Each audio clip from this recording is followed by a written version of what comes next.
The Chicago Cubs are 96 and are in first place in the National League Central Division, despite failing to sweep their second straight opponent at home. The Chicago White Sox are piling up losses on the field, while critics pile on them off the field. In basketball, the Chicago Bulls defeated the Miami Heat to ensure their place in the play-in tournament, while Luka Doncic had a performance of a lifetime returning to his pro team home in Dallas.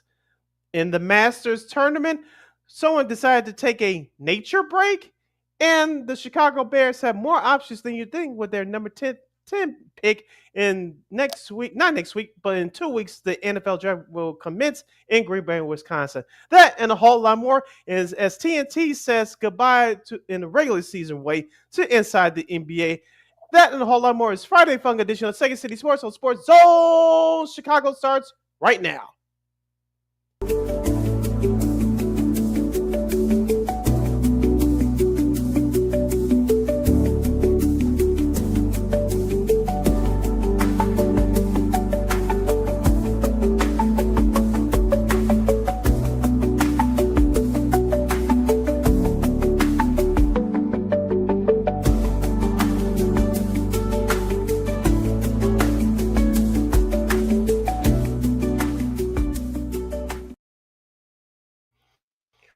Welcome to the hashtag Friday Funk edition of Second City Sports. You're locked and loaded, and we're live and in living color right here on Sports Soul Chicago, along with Miss LaKeena McGee, which is she. I ain't Sidney Brown, you know it's me. You can follow yours truly on the Twitter, X, and the IG at SidKid80. Once again, it's SidKid80. That's SIDKID80. That's SIDKID80.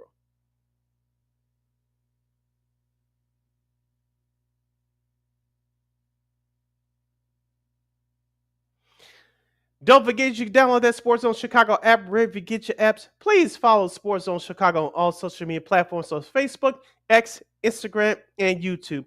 Please subscribe to our podcast. We're located at Ward Media Podcast. That's WARR Media, PODCASTS. We are on all podcast platforms, including that iHeartRadio app. And while you're at it, please give one media follow at WARR Media on all social media platforms.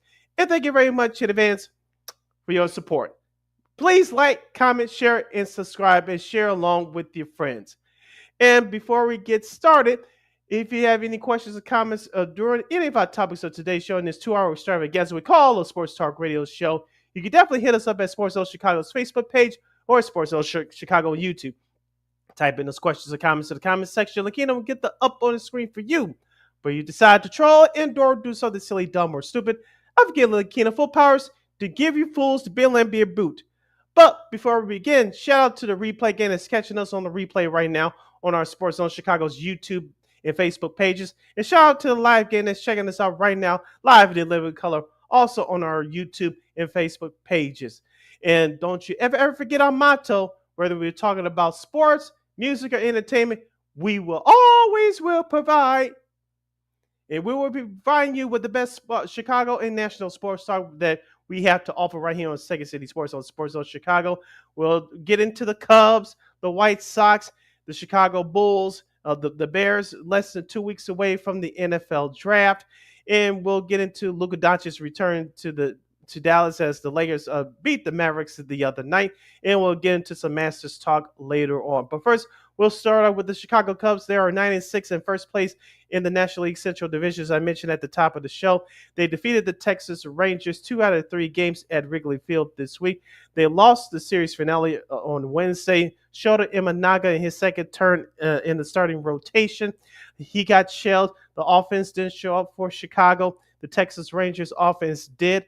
But if you're a Chicago Cubs fan right now, you have to be encouraged on what you have seen from this team thus far. Yes, Justin Steele had a masterful performance in the 7-0 win on Monday. He's currently on the IL with a shoulder injury. He's going to be gone for 10 days. But the Cubs starting pitcher has been lackluster to say the least, but their offense has been carrying them all season long. Outside the first 2 games of the season against the Dodgers, you played the Diamondbacks. You played the San Diego Padres last weekend. You played the Texas Rangers earlier this week. Those are the top offensive teams in Major League Baseball. And for what they have to offer, if you're a Cubs fan, you have to be satisfied right now. We talked about the struggles last year of Dansby Swanson. We talked about the up and down rookie year of Michael Bush. You talk about some of the new additions like Kyle Tucker, who's, in my opinion, a front runner for a National League MVP right now. His bet has made a huge difference in his lineup. Don't forget about veteran Justin Turner, who's been there as a winner with the LA Dodgers years ago. And don't forget about rookie third baseman Matthew Shaw. He hasn't shown it with his glove as of yet, but he's coming around with his bat. So this Cubs team, you can get excited for. I know we're 2 weeks in, but their offense has really come alive. They're really hurting the opposing pitching staffs. And also, too, let's not forget about Dansby Swanson. Dansby Swanson, not too many people knew about this, but last year he was playing with a sports hernia. He got that taken care of via surgery this offseason. You can tell that he's more confident on the field and is shown in both on the field at the plate. Nico Horner, he's turned out to be a solid defensive second baseman. And Ian Happ, even though his batting average is not shown on the stat sheet, he's really getting some quality at bats and contributing as well. As LaKeena now rejoins me, the Cubs are 9-6 in first place at the NL Central. Even though Justin Steele, who had a masterful performance on Monday night, he's on the IL for 10 days. But despite that, what are your feelings about this Cubs team right now, since we're barely 2 weeks into the season? I feel pretty good. If you're Mhm. a Cubs fan, you gotta be feeling pretty good about where they are. I mean, look, would have been nice to have gotten a sweep against the Padres. Yeah, it would have been nice if we had gotten that sweep against the Rangers. That would have been fine too. But you know what? I think look, everybody's contributing, which is all you can ask for. I mean, they're 9-6. They're a game up in the division right now as we speak. They face the Dodgers starting tonight, so that should be an interesting series to say the least. But yeah, I mean, look, they're doing it with the pitching, they're doing it with the hitting. They did acquire a reliever Cosgrove from the Padres for cash. So he's another middle relief guy. So you can never have too many of those. So I think you got to be feeling pretty good where the Cubs are at this point. Like Haft's been really solid. Excuse me, Seiya's been hitting the ball very well. PCA's been good. I mean, you're getting contributes from everybody. So yeah, I think this is kind of like where you are if you're the Cubs. I think this is actually a good place to be. Now, we talked about the starting rotation for the Chicago Cubs. Justice Steele not getting out to a good start despite having that good performance on Monday night. Of course, he's on the IL for 10 days. Shota got exposed on Wednesday, but I'm not worried about him. But are you starting to worry about the back end of their rotation? The reason why I asked that is because Jameson Taillon did not have his best stuff on Tuesday, despite the Cubs winning in a 10-6 fashion. Jameson Taillon doesn't have it right now. I know Matthew Boyd, he's going to pitch tonight, I believe, in a series opener against the Mm-hmm. Dodgers. He looked good last Saturday, the game I was at against the Padres, but with James Italian, he kind of had his struggles last year too. Are you starting to worry about the back end of that starting rotation? Yeah, that's really going to be that's really going to be for me. That's going to be like the wild card for me at this point. If you need to get a good little backhand guy. I know Shota didn't look good on Wednesday, but again, I mean, I'm not too worried about him. But it kind of feels like this is sort of that's really gonna be the key for the Cubs. I mean, I know people worry about the bullpen, but it's really that back end, that starting rotation. I think that's what I'm a little concerned with. But we'll see what happens this weekend against the Dodgers. If they do well against the Dodgers, and maybe you know. Again, if you can get 2 out of 3 against the Dodgers, I mean, I know that's asking a lot, but I think if you could do that, look, that's having a good weekend. But it'll be interesting to see what happens. But yeah, that should be a fun series. So, but yeah, that back end really does concern me a little bit. You're listening to Second City Sports on Sports Zone Chicago. Sid LaKeena here with you on the hashtag Friday Fun edition of the program. We're talking Cubs, we're talking Sox, and we'll get to the rest of Major League Baseball coming up. Your pitching matchup for the Cubs Dodgers series looks like this. Tonight's matchup, Matthew Boyd, as I mentioned a couple of minutes ago, he'll face off against Yoshi Yamamoto. Tomorrow's matchup, Saturday, Ben Brown versus Roki Sasaki. He's been struggling with control issues. So I'm talking about Sasaki for the Dodgers. Let's see if the Cubs can take advantage of that. And of course, for Sunday Night Baseball on ESPN, the Cubs starter is undecided at this point, and Tyler Glasnow will be the opposing pitcher for the Dodgers. So no Shota Imanaga obviously for this series because he pitched on Wednesday in that spot that's open on Sunday. That should have been Justin Steele's spot, but as I mentioned, he's currently on the IL. As I ask you this question about, I'm not going to say this series will make or break the season for the Chicago Cubs. But I think after the first two games in Japan, do you think is I'm not going to say imperative? Do you think not imperative to win the series, but at least show up to be competitive? Because as we mentioned before, the offense has been on fire. And the bullpen's been shit despite the bullpen being shaky. But is it imperative for the Cubs to at least look competitive in the series, to at least take one game? Because I think they could take at least one game in the series. Yeah, I think for morale, I think if you can win Mhm. at least one now, two out of three would be nice. But yeah, if you can win one against the Dodgers, but look, they were competitive in those first two games in Japan, so it's not like they got their butts kicked. It's just that they just things didn't go their way in those two games in Japan. So Mhm. excuse me. So yeah, if they could win one, I think that'd be a good morale boost for the Cubs. I feel like. All right, and now LaKeena, let's go over to the White Sox. I thought I was going to spend 5 seconds on them, but the baseball gods said no. They got swept by the Cleveland Guardians. They're now 2-8 on the year, if my math is correct. Mm-hmm. They lost 1-0 in Cleveland's home opener this past Tuesday. Shane Smith pitched the gem, but Mm-hmm. the offense failed to score a run. If I had hair, I'll be pulling it right out right now. The second game of that series, the Guardians lost 3-2. Mike Talkman, you can't make this shit up. The Sox scored. They should have scored 2 runs in the ninth, but Talkman was sent around third. Stephen Kwan, the left fielder for the Guardians, he wasn't even playing that deep. That throw would have been perfect if Mike Talkman didn't injure himself. I blame the Sox third base coach for that. You know that Mike Talkman is not a fast runner, but He was just look. He was just right, coming out. He was just coming out of IL with that same exactly, hammy. exactly. So I don't know why he was. I don't know because it would have been 2 hours and maybe you would have still had to give yourself a shot. But yeah, that I swear the White Sox always find more ways to lose. And of course, yesterday Stephen Kwan had four RBIs and four hits, Mhm. including a home run. So that was that was it there for that series. Oh, and it gets even better for the White Sox. Yeah, they get to play the Red Sox. Yay! And you already got the TV guys from the NESN, Dave O'Brien, and of course, World Series champion Will Middlebrooks are already making fun of y'all. So yeah, we're not even a month in the season, and yeah, you're already being made fun of by other teams. So congratulations, White Sox. And let's get Foul Territory, the online podcast and television show you can watch on YouTube and on your local RSNs. I know it's broadcast live locally here on Marquee Sports Network, the Cubs TV network here in Chicago. AJ Brzezinski, I'll get to him in a second. But Lance Lynn, who just retired, of course, he pitched for the Mm-hmm. White Sox a couple of years ago. He was part of that 2021 division winning team. He kind of piled on the White Sox as well, but he didn't say anything too outlandish. You know, he's known for being outspoken, but he kind of pounded on the White Sox too. They're behind the times and blah blah blah blah. I want to ask you something that I saw AJ Przinsky say yesterday, and I retweeted it on my Twitter X feed. With the injuries going on right now, and a couple of guys that are not performing via the veterans and Miguel Vargas and Andrew Vaughn.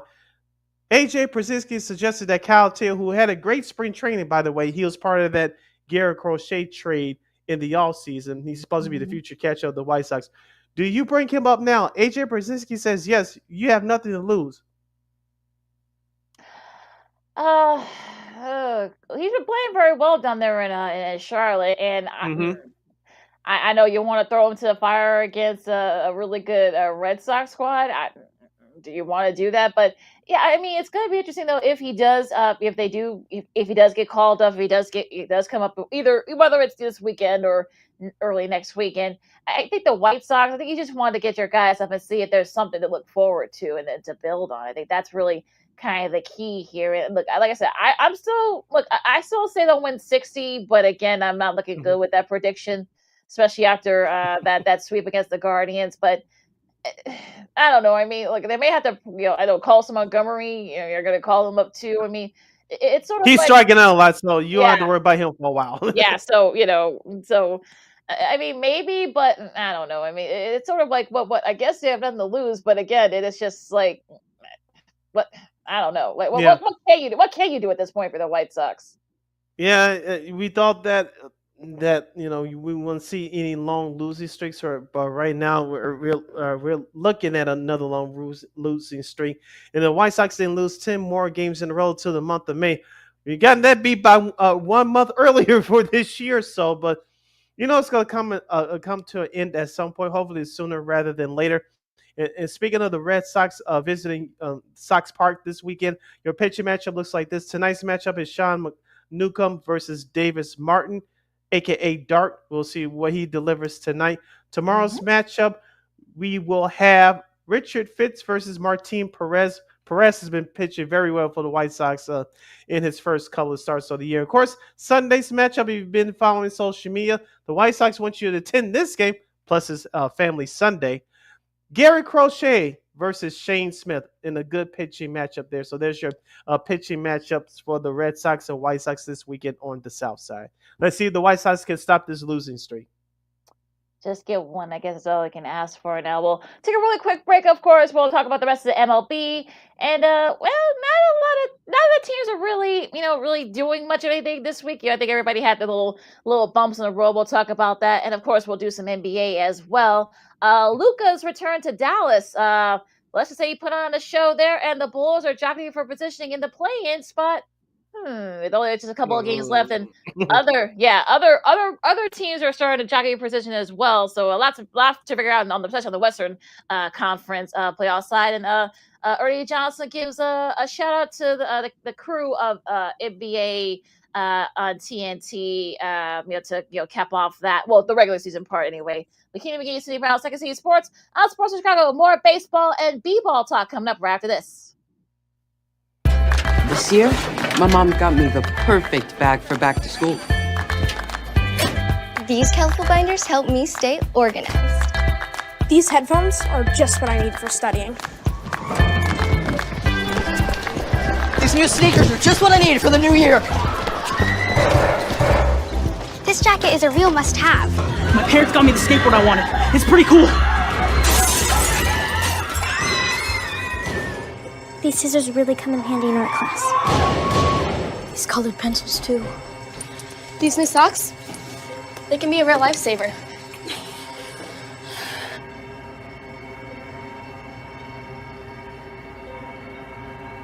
I finally got my own phone to stay in touch with my mom.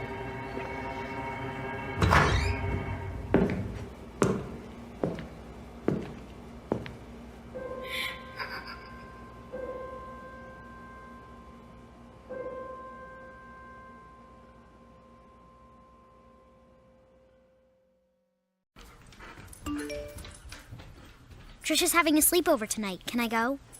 I wonder about Lucy's friends. What should I say? I know you're only 10, but one of these days a friend will offer you a drink. And alcohol at your age can lead to so many things. None of them good. So can I go to the sleepover? Lucy, I want you to promise me I something. finished my homework. Bigger promise. If there's any drinking, I want you to say, "No thanks, not my thing." Mom. I promise you. Your real friends won't care. Deal? Sure. Really? I promise, Mom. They really do hear you. Did you pack your toothbrush? For tips on how to start the talk, visit underagedrinking.samhsa.gov, a public service message from the Substance Abuse and Mental Health Services Administration.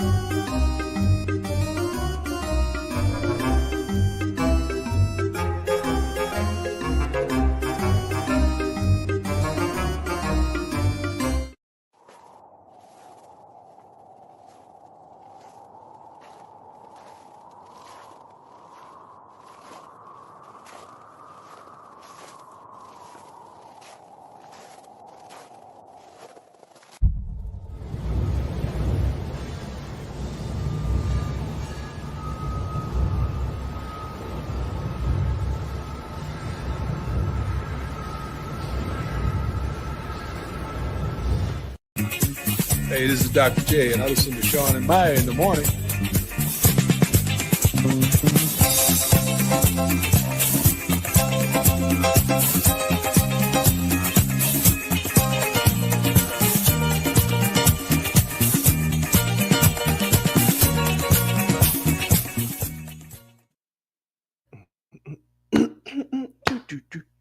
Welcome back to Second City Sports, the hashtag Friday Fun Edition. You're locked and loaded in real live and in living color right here on Sports on Chicago. I'm Sid, that's LaKeena. You can follow yours truly on the Twitter, X, and the IG at SidKid80.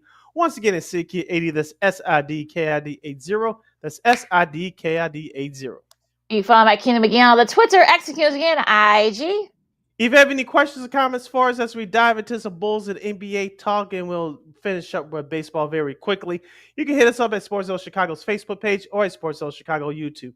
Type in those questions or comments in the comment section. LaKeena will get the up on the screen for you. Like I said before we went to break, not a good week for some of these top teams. I mean, the Dodgers lost 2 out of 3 to the Nationals, and so I'm sure they're not going to be in a good mood, coming in to that series against the Cubs back at Dodger Stadium on starting tonight. But yeah, I mean, we'll see what happens there. I mean, the Giants, they continue to impress, at least so far. So we'll see how they do there. I mean, they did lose 2 out of 3 to Cincy. Padres too. So that NL West is, at least right now, looks competitive. But like I said, call me another month with that. But so we'll see what happens in that NL West. Karen gives a love to Ron Washington in the Los Angeles Angels of Anaheim, wherever the hell they want to be called this month. They are 8-4 right now. They're atop the American League West, and I think they're the first team in MLB history to have 3 players with multi-home run games in the same game, including Taylor Ward and Mike Trout, as they defeated the Tampa Bay Rays by the score of 11-1 in their series finale down at George Steinbrenner Stadium down there in St. Petersburg, Florida. Of course, the Tampa Bay Rays that's their temporary home this year because their original home, Tropicana Field, their roof was torn off during those 2 hurricanes back in early October. So the Angels, we talked about the LaKeena not believing in them. I'm not going to hop on the bandwagon just yet. I know Johan Makata's over there. Tim Anderson's starting to heat up. Of course, Ron Washington being his manager makes a huge difference, especially being a Black American manager. Tim Anderson has talked about his personal relationship with Ron Washington already being a huge impact on him. So the Angels are off to a hot start, but can they keep it up? Because Houston, even though they struggled, they can still get out the gate. Texas is out the gate already. And your Seattle Mariners, will they ever pick it up consistently on offense? They have the pitching, but can they bring that energy offensively? Yeah, I think that's really going to be the thing here so far. They've got a lot of young talent on that Angels squad. So yeah, that's gonna be a very competitive AL West. Again, I don't know. Like, again, ask me in about a month if they can keep it up because they're right there with Texas. But we'll see. I mean that NL West. I mean, with the exception of maybe the A's and dare I say my Mariners, it'll probably be a 3-team race if the Angels can keep it up. But that's gonna be the $1 million question. Like I said, ask me in about a month. All right, in the AL Central, quickly, the Kansas City Royals, they defeated the Minnesota Twins yesterday by the score of 3-2, and they split the 4-game series from earlier this week. The Twins, I still am not a believer in them. They're 4-9. Kansas City is 7-6. Kansas City is getting done right now with their pitching and clutch offense. Well, Bobby Witt Jr., of course, Salvador Perez, the ageless veteran, is still there, and do I take Kansas City seriously this year? No. I have them out of the playoffs, but I think if their starting pitching stays hot in particular, I think they can stay in this race. But I'm still a believer in Detroit. I believe they took 2 out of 3 against the Yankees this week. So I think Detroit's still the class of that division. I'm not a believer in Minnesota. We talked about the White Sox in the last segment, so I don't have to waste my breath on them. So there's your AL Central update. Now to the AL East. We mentioned about the Red Sox. They're here in Chicago as we speak to get ready to take on the White Sox for the 3-game set down there on the south side. Boston, they lost the series to the Blue Jays 3 out of 4 earlier this week, so they're not going to come into they're in Chicago, but in the bad mood. Toronto, they're starting to pick it up offensively. Vladimir Guerrero Jr. signed that 14-year, $500 million deal early this week. It looks like his bat is starting to pick up, and here we are, LaKeena. I think we talked about this on Monday, but Toronto, if they can ever get that starting pitching situation straightened out in their bullpen, I think they'll be okay. Yeah, they should be. So we'll see what happens with that. Now going to the NL, back to the NL, the East. I know the Phillies lost 2 out of 3 to Atlanta, but I think Atlanta needed that series more than the Phillies Mm-hmm. at this point. On the flip side, though, for the Mets, I mean they won 2 out of 3 against the Marzakuni 5-0 shutout. So they were shut out 5-0 in the rubber match of that series. But again, they're starting to kind of pick it up a little bit. I know the Nationals. I know they beat the Dodgers 2 out of 3. I don't think they're not going to be in it, in contention. We'll see that the Braves can kind of get it going now that they won 2 out of 3 against the Phillies. So we'll see. But yeah, that's going to be interesting there. But that's your National League East recap. All right, and we talked about the West a little bit, and we talked about everything else. So we'll get started with our scheduled series for this weekend. Start off in Cleveland, where the Guardians swept the White Sox. They'll host the Kansas City Royals. The Cincinnati Reds will host the Pittsburgh Pirates. The Tampa Bay Rays will host the Atlanta Braves, as LaKeena mentioned, an interleague matchup. The first game of that Pittsburgh-Cincinnati series will be seen on Apple TV Plus. That's at 5:40 p.m. Chicago time tonight. This series could be in jeopardy because of potential wet weather in the Northeast. The San Francisco Giants will face off against the New York Yankees. Toronto will go to Baltimore. Washington will visit Miami. Of course, the Red Sox will play the White Sox here in Chicago. The Angels will visit Houston in that division matchup. Detroit will visit Minnesota. Tonight's series opener will also be seen on Apple TV Plus starting at 7:10. Philadelphia will visit St. Louis. How many people attend that series tonight for the Cardinals? We shall see. Colorado will visit San Diego in the NL West matchup. Milwaukee will face Arizona. Texas will battle LaKeena Seattle Mariners. The New York Mets will visit the Oakland Athletics of Sacramento, as we call them on this show. Of course, in the Cubs and the Dodgers will do battle from the West Coast at Dodger Stadium. Your TV for this weekend in MLB, of course, had already mentioned the 2 Apple TV Plus games tonight. Tomorrow, you got your FS1 game of the week. San Francisco and the Yankees. We'll see if that game salutes as well. No game on Fox, the big Fox networks this week. So interesting there with other TV commitments. And the last game of that Cubs Dodgers series will be on ESPN as part of Sunday Night Baseball, as I mentioned earlier.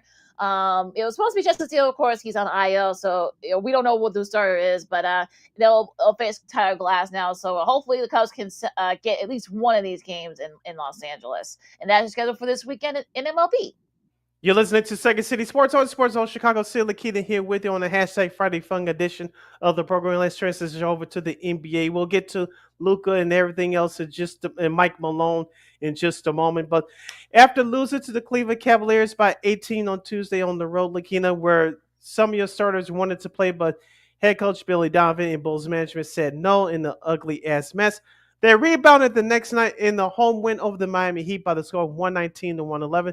Mr. Triple-Double, perhaps, Mr. Josh Giddey had 28 points, 16 rebounds, and 11 assists. The Miami Heat tried, LaKeena, but too much offense for Chicago as they're trying to position themselves for a better spot in the play-in tournament, which starts on Monday. Yeah, that was an interesting game. I saw the highlights of it, and Josh Giddey already has like 100 points already with the Bulls, and 400 points, I should say, with the Bulls. Just a big milestone for him there. They've won 7 of the last 10, and they're still in the 9th spot, and they're only a game back from Atlanta. They very likely probably will not catch Orlando. There's only 2 games left, but yeah, they could definitely get to the 8th spot, and that way, if they could position themselves there, they would have to win one of those games if they get to the 8th spot. So still a lot to figure out there. But yeah, nice. It was going to be hard against Cleveland. I was surprised Cleveland even played their guys since they have everything wrapped up. But what can you do? But yeah, I think that the Bulls could perhaps maybe get to that 8th spot. But again, a lot has to happen in front of them. So they play the Wizards tonight. So they're tanking. So I'm Yeah. assuming that they'll unless something weird, very weird happens, they should be able to win that game tonight. And we'll see what happens that last week of this weekend, that last Sunday of the season. Yeah, just wrapping up on that victory on Wednesday against the Heat. When we mentioned Josh Giddey's performance, Zach Collins, not much of a factor, but he did grab four rebounds. Julian Phillips Julian Phillips had 2 points, but Dalen Terry had 6 points coming off the bench, including 2 or 3 from downtown. Kevin Herter, he's having a nice run here as of late. He had 22 points, including 4 and 9 shooting from downtown. It's nice to see Nikolai Vucevic back to a dominating performance in a way. 20 points, 11 rebounds. So you get those guys going, and assuming that you play the Heat next week in the play-in tournament, you already have a win underneath you in your belt. You have them. Your confidence should be that much higher should you play them in the play-in tournament next week. So as long as the Bulls finish the season strong, you mentioned they had 2 games remaining. As long as they finish the regular season strong, they should go in with a better mindset than they had at this time last year. Yeah, so they might win one of those playing games. We'll see, but yeah, I mean, that's a. Yeah, I'm sure they're probably gonna be kicking themselves for that Cleveland game, but I guess they thought that the Cavs wouldn't play their guys, but they did. So, well, what can you do? Gotcha. Yeah, sorry. I guess Katie actually pulled a fast one on the Bulls on Wednesday, but yeah, going into this this week's we'll only do the most important games. Yes, last night I should say, Anthony Edwards had 44 as the T-Wolves beat Memphis. They're trying to look. There's still a lot of positioning to be decided in that Western Conference playoffs picture. So nothing really is official here. But that should be interesting. These last couple of games. Milwaukee, they beat the Pelicans. Atlanta beat Brooklyn, and the Pacers beat the Cavs. Thanks to Halliburton's 23, and the Pistons. Kate Cunningham's 36. They beat the Knicks. Yeah, he should be first team All NBA this year. I know he made his first All Star game this year. The Knicks, they got to get Jalen Brunson back and healthy, and we'll get to the Mike Malone's fallout from the different Nuggets in just a moment. But listening to New York Sports Radio over the last 48 hours or so, should the Pistons and Knicks meet in the first round of playoffs? I think the Pistons could pull an upset, but we'll get into all that next week when we do our show, playoff preview show. But should the Knicks get upset in the first round or look ugly if they should advance to the second round? I think Top Thibodeau's days are numbered as Knicks head coach, and I think Mike Malone's shadow is knocking on the door at MSG. So the Knicks, you gotta get your stuff together. Yes. Y'all were warned. Just saying, but I know we got that. I know. Tibbs got that contract extension, but when you have your players basically, having anarchy, that's not a good Miles thing. Bridges. So, yeah, so you said the quiet part out loud, so we'll see what happens. We'll see what happens there. Now the Clippers, they've won 6 in a row. They got a big win against these are Wednesday's games, folks. They got a big win against the Rockets. Denver, they got their first win in the post Mike Malone era. Now what's interesting here is that apparently they fired both him and GM Calvin Booth. Shout out to Ball P. Moore's own Calvin Booth of St. Helens, Maryland. Thank you very much. Back in the 90s. But yeah, this probably kind of I think this literally shocked. Well, look, I mean, the Grizzlies finding their coach was shocking. This is probably even more shocking because he just won a championship just 2 years ago, and apparently I guess there was they didn't really he and Booth didn't really like each other, and I guess some people say that Jokic said, "Oh, I'll leave if he doesn't go, he or both those guys don't go." But it's a lot of weirdness going on out there in Denver. But yeah, they got a nice win against the Kings. But could this be a big thing long term for them?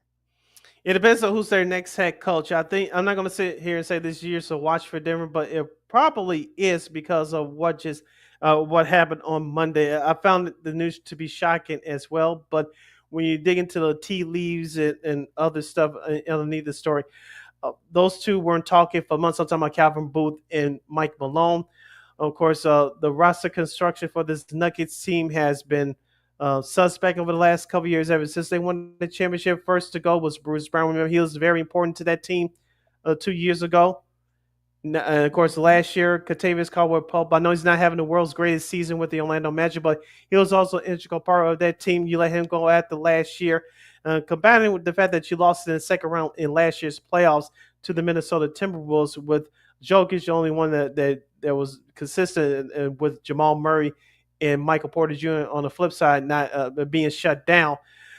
It does not look good. Now, I know Aaron Gordon is getting his game back. I know he was injured early in the year, but looking at that Denver roster right now, and of course there was a friction between Malone and Booth about bringing Russell Westbrook in. Of course, Russell Westbrook was brought onto the team. He's done some nice things, but that bench for Denver, as we talked about earlier in the season, LaKeena, it's going to be their Achilles heel, and and shut down. If you really can't really shut down Jokic, but if you can shut down his supporting cast, night.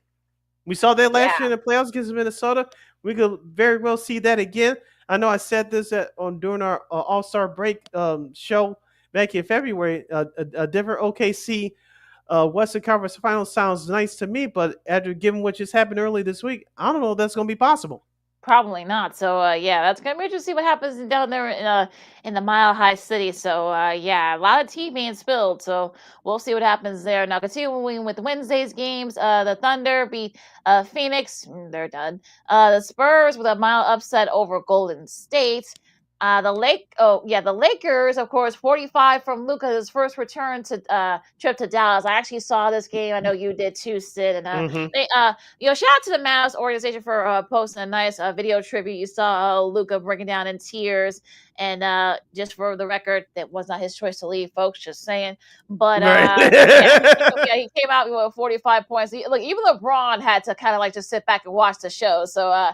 He pulled a nice show that I'm talking about Luka did, and everyone was cheering. You could kind of tell that Mavs fans were kind of like, okay, I shouldn't be cheering for him, but they couldn't help themselves. So yeah. But yeah, I mean that was a really nice moment, and Luka kind of sent the message on Wednesday.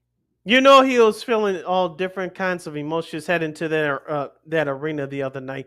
And I don't know if it was that tribute video that finally did it in for him. I know Luka got kicked out in that game on Tuesday against OKC. Everybody thought that he was yelling at the ref. No, he was yelling at some fans, but that was just stupid. But I digress. But he was very locked in on Wednesday. He wasn't yelling at the fans. He wasn't yelling at the opposing players. He wasn't even complaining to the referees. Thank goodness. Hope he could do that more often. But I digress, but he was locked in, as you mentioned, with 45 points, 31 of them in the first half.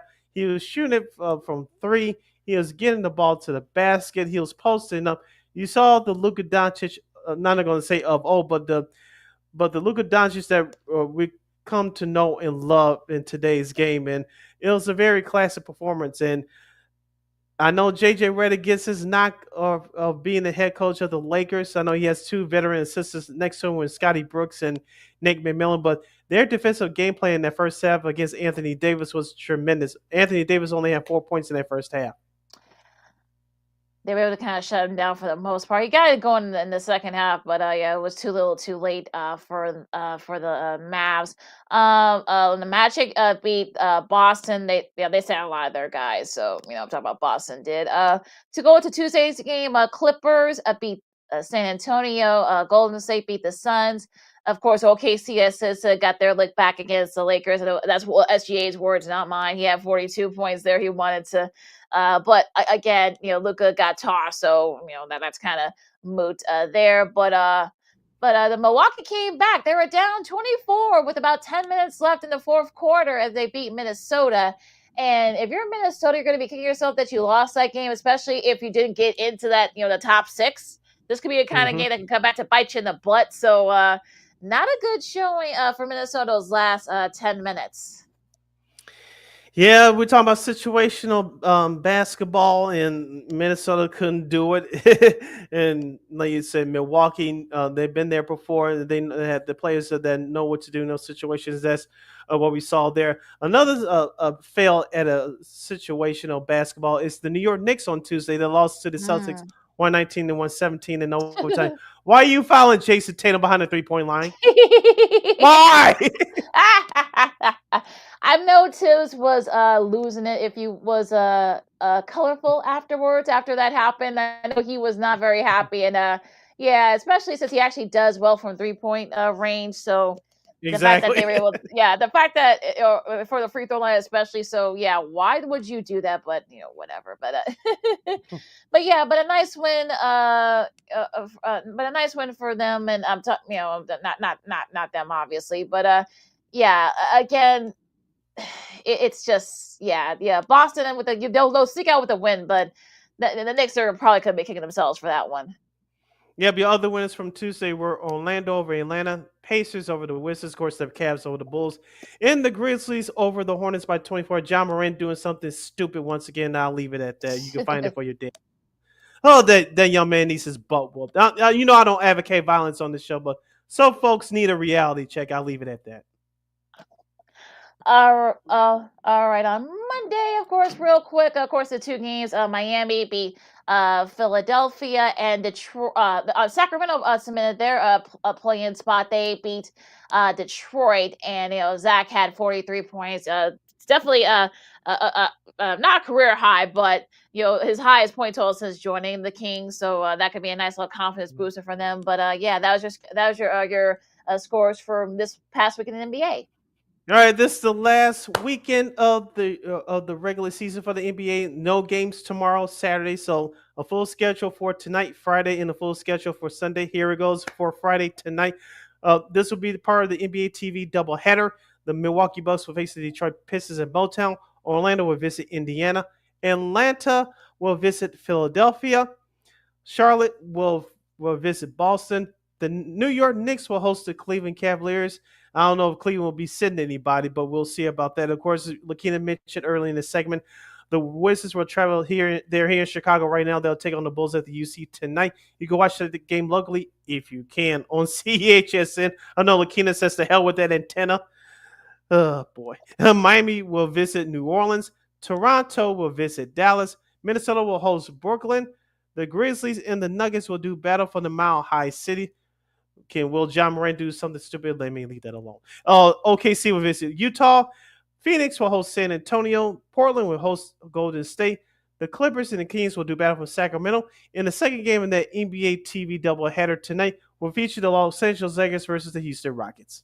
Should be a good one there. Now, it says no games tomorrow, but Sunday, a lot of scoreboard watching, if you will. We'll start off with the noon games. Orlando and Atlanta, Charlotte and Boston, the Knicks and Brooklyn, Indiana and Cleveland. We'll see if Cleveland will sit there, guys. Washington and Miami. The Bulls finish their regular season against the Sixers. The first game of the ESPN Sunday doubleheader, you got Detroit and Milwaukee. Now to the 2:30 games, you got Denver and Houston. These West Coast games, there's going to be a lot of positioning here, so it's going to be a lot of scoreboard watching, like I said. Dallas and Memphis, Utah and Minnesota, OKC and New Orleans, Toronto and San Antonio. The second game of the ESPN doubleheader at 2:30, you got the Clippers and the Warriors. That should be a fun one. The Lakers and Portland, and the cap off Phoenix and Sacramento. So by about 6 o'clock, give or take, Sunday we'll have the full playoff ranking. So we'll see what happens. I think if the Lakers win tonight, I think they'll clinch a top 3, top 4 spot. So you may see them sit there, guys, on Sunday. That's if they win tonight in a regular season home finale against Houston. So you mentioned Cleveland. I mentioned the Lakers. You could see what depends on what happens in some of these games tonight. You may see some of these big teams hit the stars on Sunday. So we shall see. To be continued here, and that's your schedule for the last weekend of the regular season in the NBA. Hour number 1 comes to shutting close. Hour number 2's doors will open up in just a moment as you're listening to Second City Sports on Chicago's #Friday Fun Edition. We got the Bears in the NFL draft to talk about. We got to review someone's mock draft, and I kind of agree with some of these picks. And speaking of the Bears, they may have more options with the number 10 pick than you think. We'll get into Ernie Johnson's emotional tribute to Inside the NBA on TNT. We got our Masters update with LaKeena, with a golfer taking a nature break. We definitely got to get into that. That and a whole lot more. You stick and stay right here on Sports Zone Chicago. No, I don't know though. I'm scared. I mean, you're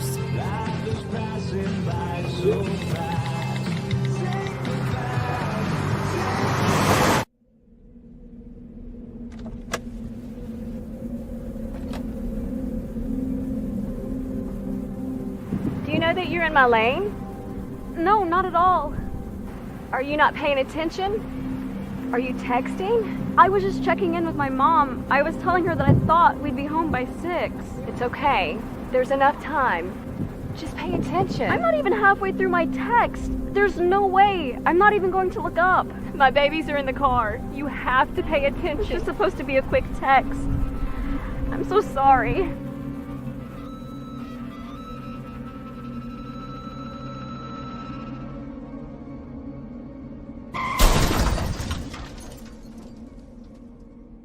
Hi, I'm Tom Brady, the director of DODEA. September is National Suicide Prevention and Awareness Month.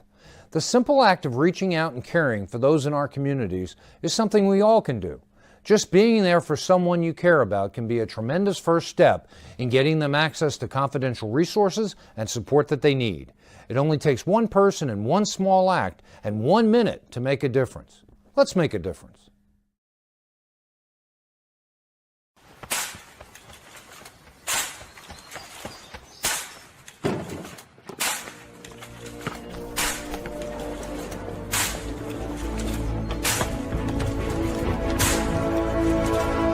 Move it!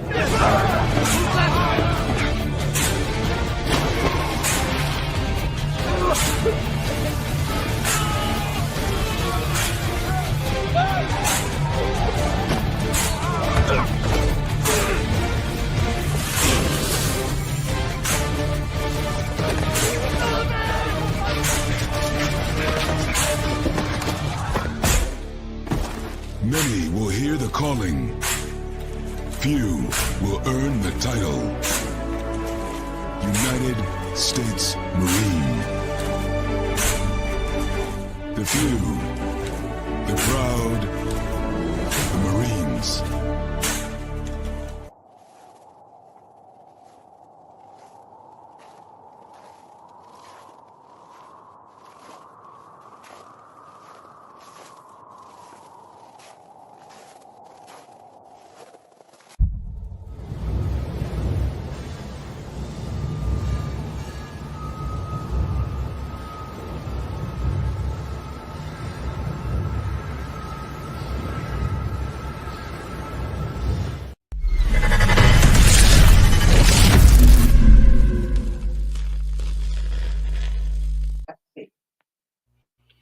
Welcome back to hour number 2 of Second City Sports on the hashtag Friday and Fun edition. You're locked and loaded in real life and living color right here on Sports Soul Chicago. Along with Miss LaKeena McGee, which is she. I ain't Sidney Brown. Hey, that's me. You can follow yours truly on the Twitter, X, and the IG at SidKid80.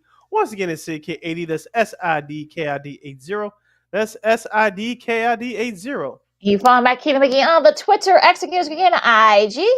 As we dive into some Bears and NFL draft mock draft talk for this segment, if you have any questions or comments for us, you can definitely hit us up on Sports Zone Chicago's Facebook page or Sports Zone Chicago on YouTube. Type in those questions or comments to the comment section. LaKeena will get the up on the screen for you. All right, we're about a couple weeks away from the NFL draft, which will take place up north at Lambeau Field in Green Bay. And on the tundra of Lambeau Field.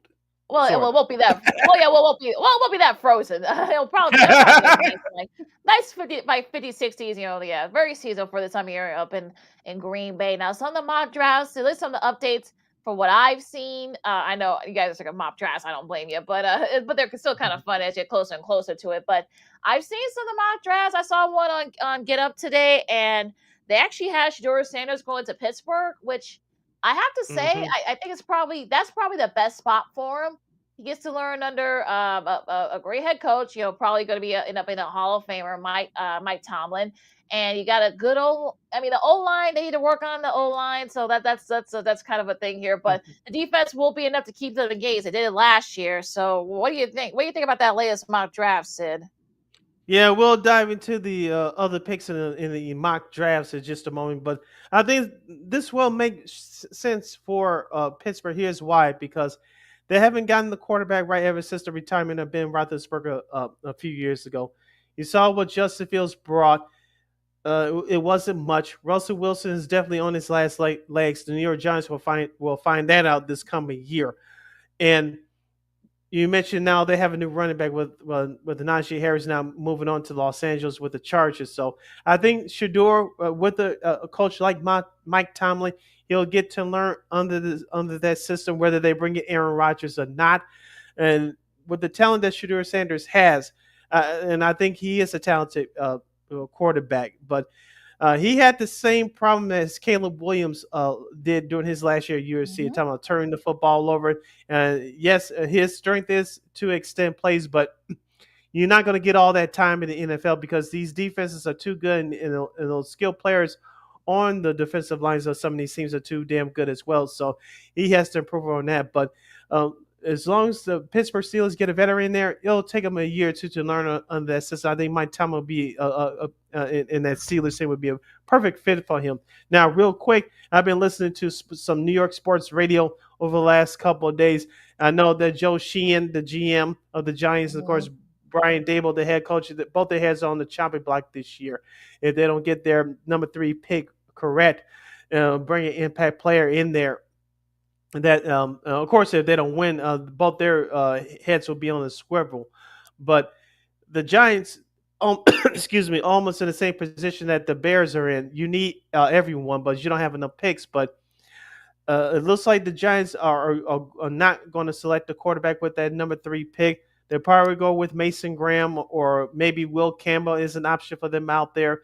You selected Malik Neighbors with your first round pick last year, which turned out to be a good pick, but you still don't have a quarterback. So if you're the New York Giants, you'll probably end up going with defense.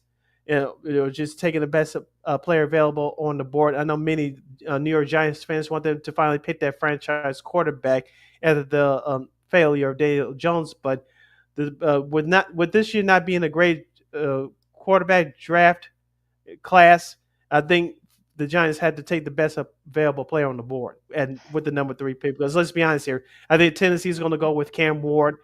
Cleveland will probably go with Travis Hunter at number 2 if they don't go with Mason Graham. And so for the Giants, you still at a good position for number 3 to pick an impact player, but just unfortunately won't be a quarterback. Well, if you saw former Penn State edge rusher Abdul Carter's Twitter account, he actually got a visit from the guys you mentioned from the Giants, and he actually posted a throwback picture of one Hall of Famer Lawrence Taylor. Now you can take that for take that as you will, but that could be something there. Maybe we'll see. But yeah, I mean, if he is there at number 3, you got to think that maybe the Giants will consider taking him. So that's going to be, unfortunately, if you're a Giants fan, you probably want to get that franchise QB. That might not be the case here, but it'll be interesting to see what happens there. But yeah, I mean, if he's there, I think they probably would take him. I'm talking about Carter, so who knows? Yeah. So the Giants, even though you won't pick a quarterback, you still, as I mentioned, have a chance to pick an impact player because this coaching regime and the GM, their heads are on the line, so they need to strike gold where the iron's hot. So we'll see what happens with them. Now, bringing back home to Chicago, the Bears hold the number 10 pick currently in the NFL draft. I said this about a month ago. If they would select Ashton Genty with the number 10 pick, I wouldn't have a problem with that because of, with Ben Johnson being the new head coach. You saw how he built his offense in Detroit. And the Bears, I know they have one good running back, that's DeAndre Swift, but if you paired them up with Ashton Genty being that 1-2 punch, I wouldn't be upset at it at all. But reading Kevin Fishbane's article from the other day in The Athletic, you should check it out. I just want to highlight a couple of things here. But He says here that the Bears could trade out of their 10th pick to move back to select a safety. We talked about this with Mark Grody on Monday on when we had him on the show. You could select a safety. He says that the Bears could select a safety in the later rounds of the draft, but Omarion Hampton and Caleb Johnson and of course some people threw out Trevion Henderson, the running back for Ohio State's name in there with it related to the Bears. I think Trevion Henderson is a second round pick, but if you're the Bears with that number 10 pick, I wouldn't select Henderson. That's just me. Yeah, I mean, I think if you're basically saying that, I guess assuming that Ashton Jesse will be gone early on, that I could see perhaps maybe trading back and perhaps getting Henderson. But I've seen some spots where Henderson might go in the mid first round, so who knows with that? But yeah, I mean, could they get a safety? I thought I actually went back and listened to what Mark said. Of course, I'm always happy listening to anything Mark says. But yeah, Mr. yeah, Wonderful. Yes, exactly. And you should trademark that too. You should tell them they should trademark that. But back on topic here. But yeah, I mean, I think it'll be interesting to see, because of the options. Like, look, could they go another? Could they go O line? I know Kuiper has them taking Ty Warren from Penn State. I mean, could he be a good fit with that offense? Maybe that Ben Johnson wants to run. Maybe, but again, I think it's going to be interesting where everyone else goes. If Genty goes, if if some of the other players that they want, if they go back, perhaps maybe see them, perhaps maybe trade back into the back of the first round, and perhaps maybe getting that safety. But again, who knows? I mean, like I said, I'm at that point where I'm in a show me mode. Like I said, I don't care about the starts and stuff like that and the signings. Look, unfortunately, drafting hasn't been good, for the most part for Ryan Poles. So he'll have his choices of players to pick from. But again, you got to pick the right one. And he hasn't done that so far. Yeah, and like I said, this is a big year for him. As we know, he's going into his last year of his deal with the new head coach Ben Johnson, getting that 4-year deal in the offseason to head coach the Bears. This is an important draft for Ryan Poles because, as we said before, he's gotten the offensive line correct via free agency. I think they're going to draft another one or two in this draft in the later rounds with their picks, but you still need a defensive edge rusher to go opposite of Montez Sweat. I think, like I said, they'll probably get safety in this draft, but later on in the draft. And you still need a speedy wide receiver, whether that comes in free agency after an undrafted rookie free agent, and maybe you could find one in the later rounds. But this team still needs help, but most importantly, on the defensive end, with an edge rusher, and of course, you need another body or two on that offensive line. Well, I think the more depth, I think if they do go, or even O line too. I think if anything else for depth, I mean that's really the thing here. Yeah, you got better players there, but you still don't have the depth. So could they perhaps maybe trade back, perhaps get that O line, just add more depth to it, maybe. I know Overton Loveland from Michigan. I know that's a guy that's been thrown around. It's also in a couple of mock drafts. Pick him. They might pick him. So, like I said, it's going to be interesting. But, yeah, it's going to be all about who's going to be out there for the Bears to take. So, if the guy they want isn't there at 10, okay, I can see them trading back. Now, again, so far, he hasn't been very good with his draft. So, I'm looking forward to seeing what he does. I'm sure Ben Johnson will be in his ear as well, who he wants. So, as long as they're on the same page. But yeah, that's going to be interesting. The $1 million question here. Well, we'll find out in the next couple of weeks. You're listening to Second City Sports on Sports Zone Chicago City. LaKeena here with you, discussing the Bears in the upcoming 2025 NFL Draft, which is 2 weeks away. Less than 2 weeks away from Green Bay, Wisconsin. Before we move on to the largest scale of these mock drafts, LaKeena, just picking back off what you just said off of Kevin Fishbane's article from The Athletic. I know not Shamar Moore, LaKeena, sorry, but Shamar Stewart. His name has been brought up with that number 10 pick. Of course, also to Fishbane suggested that the Bears could trade back in the first round to select that safety Nick Imawari at number 17, or Malaki Starks. And also, too, don't forget about defensive back Will Johnson and maybe linebacker Jahad Campbell. So I think you get him with that second round, one of those second round picks, or in the third round, talking about Campbell, because I saw some film on him. He really looks good. So the Bears do have options here, but we've seen. We'll talk about this as we get into the mock drafts in a broader scale. Well, we call this lion season. We've been saying this for years. We're doing our show, and a lot of teams put up small screens. Oh, we're not interested in that guy. Oh, we're not in this position to do that. Then they go move up and just select the guy that they claim they didn't want to select, but they really wanted to. So the Bears do have options more than what people think. It would not surprise me if they did trade out of the number 10 pick if that guy is not there.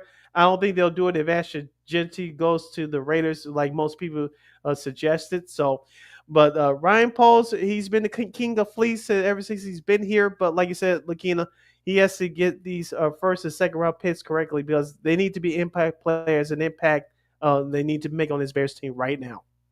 Yeah, the Shavar Stewart thing is interesting because all he was second team All SEC from A&M, and he is an edge rusher. He is like 291, and he can bench press. I think like 500. But it'll be interesting. Like me, he might not be there by the time the Bear again if they decide to trade back. So it's going to be strategic, easy for me to say where they go. So yeah, I mean that's going to be interesting to see once they get to 10.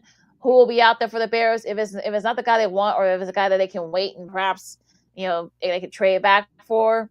I'll be interested to see what happens with that. But yeah, I mean, if you're the Bears, look, you still got holes. Like yeah, you still got an O line. You need an edge rusher, a safety and everything else. But yeah, so you really got to try to. They do have 2 second-round picks, so maybe they just wait until. Those first, second round, they got early second round pick and also a mid second round pick. So that's gonna be interesting. What happens what they do with that first round pick? That's really gonna be like the number one question here. I've heard some people say, oh, they should trade back, or maybe they should trade up, or I don't know if they're gonna trade up, but they might trade back more than anything. Assuming that the Bears keep their first round pick, which I think they will, I'm like 60% certain on that. Which it depends on what they need. We know what they need. They need, as you mentioned, more online depth, and they need a defensive pass rusher. Assuming they keep their first round pick, would you trade one of those second round picks to get an extra pick to get to perhaps get that edge rusher? I think that's a possibility that could be on the table as well. I think if you can, I think that's probably if you want to get the extra picks. I mean, draft picks are premium. So if you have a chance, if a team says, hey, we'll give you an extra first rounder for this year's draft, but if you give us, such and such, then I can see them doing that too. So that'll be interesting to see like what Ryan Poles does, and not like maybe like 9, like maybe 12, 13 days from now, I should say. Okay. All right, let's go to the mock draft, courtesy of Nick Baumgartner from The Athletic, of course, with the number 1 pick. He has the Titans selected Cam Ward. Not a shocker there. The Cleveland Browns, he has selecting Travis Hunter out of Colorado. The New York Giants, he has Mason Graham out of Michigan. My perfect scenario would be if Mason Graham falls all the way down to 10, the Bears were selected, but I don't think that's going to happen. At number 4, Nick has New England selected Abdul Carter from Penn State. Number 5, Jacksonville selecting Will Campbell out of LSU, the offensive lineman. Of course, he has Ashton Genty out of Boise State with the Raiders pick. The New York Jets has Armand Membu, offensive tackle out of Missouri. I think the Bears may have an eye on him if he falls a little bit further down, but we'll see about that. Number 8, Carolina, he has selected McMillan, the wide receiver out of Arizona. New Orleans, he has selected Tyler Warren, the tight end out of Penn State. And with that 10th pick for the Bears, Nick has Shamar Stewart, the edge rusher out of Texas A&M, as you were just talking about. Like I said, I mean, if he's there, I mean, fine. But if they go a different route, we'll see. But look, we're seeing like 5 different players. You're gonna get like 5 or 6 different players being selected for the most part with some of these picks, and we've seen that with the Bears too. So like I said, it's really just gonna depend on like who's out there and if the Bears can, if their guys there, whether it's Stewart or whoever. I mean, that's really gonna be the thing. That's how Ryan Poles been doing it. I don't think it's gonna change. Okay, we'll just breeze through a couple of these quickly. Number 11, Nick has San Francisco selected Jahad Campbell, the linebacker out of Alabama. Dallas at 12 selected Will Johnson, the defensive back out of Michigan. Number 13, interesting here, Miami selecting Nick Iman Wari, the safety out of South Carolina. As we said, there could be an option for the Bears if they decide to trade down or trade back to get back into the middle of the first round.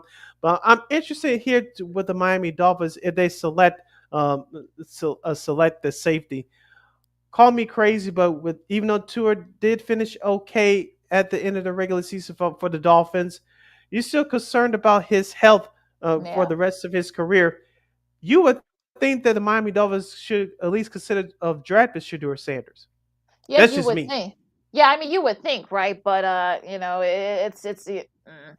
don't know. I mean, it is kind of weird. Like they're not thinking about that. I mean, that might be a even better situation for him there than it would be, Pittsburgh. And Pittsburgh would be a good Mhm. situation for him. So I'm a little surprised that they're not thinking about perhaps maybe picking him. But considering that, I think he fits the system that Mike McDaniel wants.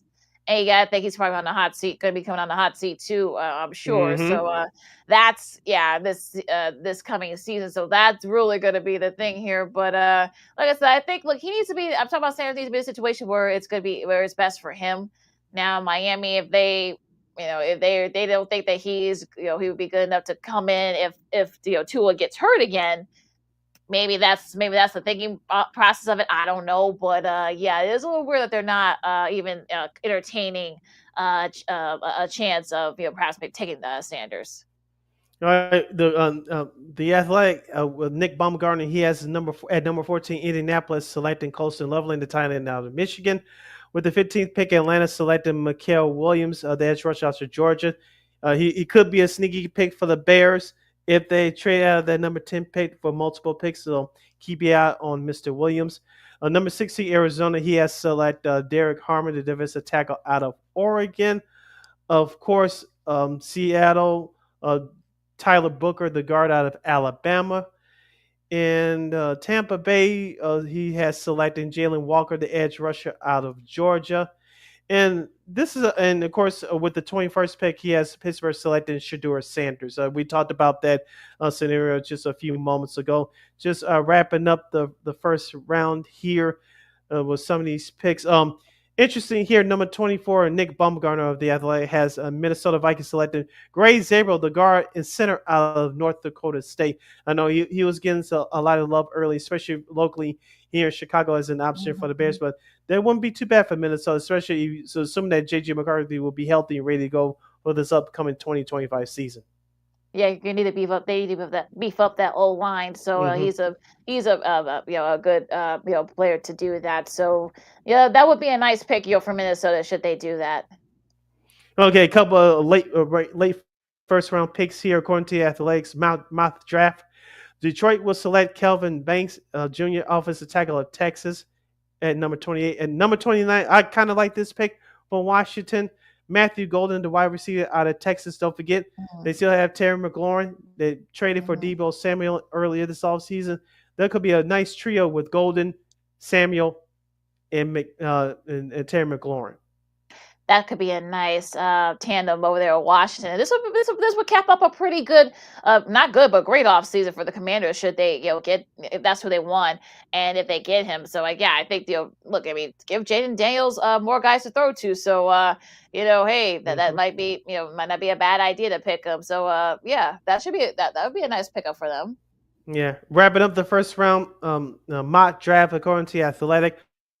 Buffalo at number 30 will select Kenneth Grant, the defensive tackle out of Michigan.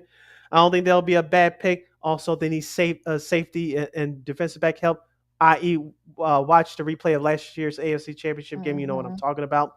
Number 31, Kansas City will select. They have selected Donovan Jackson, the guard and offensive tackle from Ohio State, especially with Tunney moving on to Chicago to play for the Bears. I think that's a good selection for Kansas City. And of course, Philadelphia, they have Philadelphia selected Macaulay Starks, the safety out of Georgia, if I'm pronouncing his name correctly. Yeah. I think that's how you pronounce his name. And interesting names here going to some of these places. So like I said, look, we'll have. It's always good to play around with the mock drafts, but we'll find out how they really do. On Thursday, a little under a couple weeks from now. So we might see some surprises like we usually do. We may see a guy that you would think that would be on that team's radar. They end up picking that guy, so that'll be interesting to see what happens. But yeah, it should be a fun next week and a half, 2 weeks ish. You listen to Second City Sports on Sports Zone Chicago. Sid LaKeena here with you, wrapping up our NFL / mock draft discussion. Jackson Dart has been getting a lot of pub over the last week or so. Some people have him going to the New York Giants in the later rounds. I know the Athletic have him going in the second round. Let me look up here real quick. To the New York Giants. He may be an option for Pittsburgh as well. But what other quarterbacks or even a defensive tackle is going to be a good year to draft a good defensive tackle? What other players do you think could have a surprise move between now and Thursday on the 25th? Yeah, I mean, like I 24th, said, I should say. Yeah, 24th. But yeah, I think, like I said, Shedeur Sanders is going to be an interesting name. That's going to be thrown around here to see where he goes. I know some people have him as going to the second round. So that's another name that's probably going to be floating around. Will Richard, I think that's going to be Will Campbell. I should say that'll be an interesting name to see like where he goes. Another name that's probably going to be interesting, like I said, Abdul Carter. He can go up to the first round, but the number one picker has some people going outside the top 5. So look, there's a lot of names that are going to be flowing around here on who will go. And look, we've seen guys fall. That's just how the nature of the beast. I mean, we saw Aaron Rodgers. We saw how he fell. We all saw the other faces. So who's going to be that Aaron Rodgers guy that you thought that he was going? Maybe you thought he was going to the top 5 or 10, but because he ends up going to the first round or even to the second round. So it'll be interesting who'll get that. Will be a funny meme, I guess. Let me end the segment with this wrap up. 2 quarterbacks. Will Howard out of Ohio State. He's been getting a lot of pub here over the last week or so. And Jalen Milroe, the quarterback out of Alabama. Jalen Milroe, he does have some skills, but I'm worried about his arm. He can make the plays, of course, being mobile, coming out of the pocket. But I'm worried about his arm strength.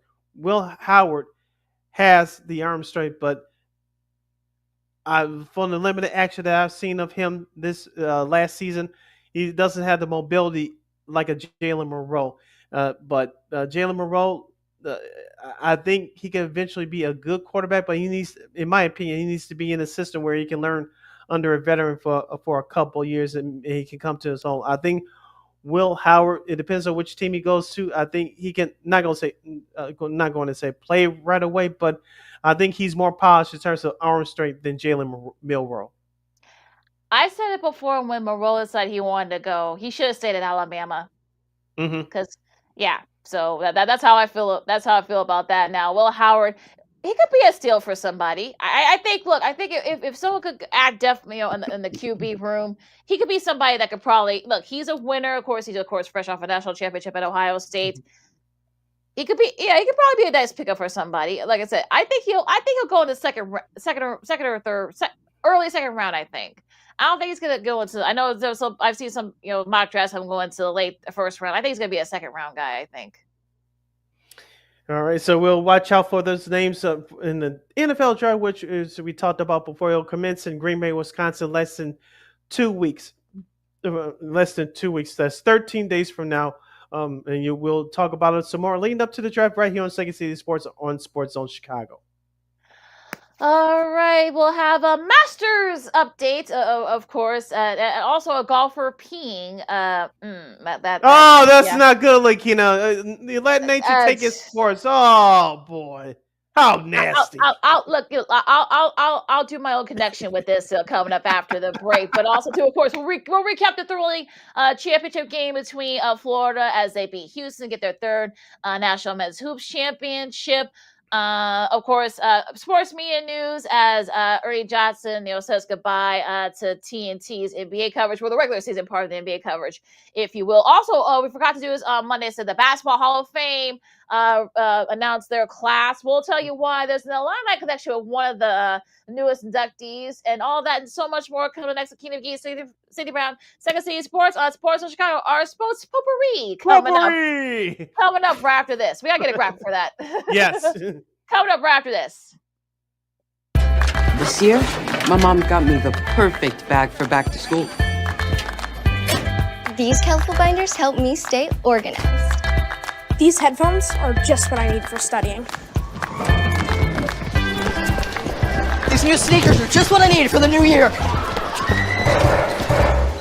This jacket is a real must-have. My parents got me the skateboard I wanted. It's pretty cool. These scissors really come in handy in art class. These colored pencils, too. These new socks, they can be a real lifesaver.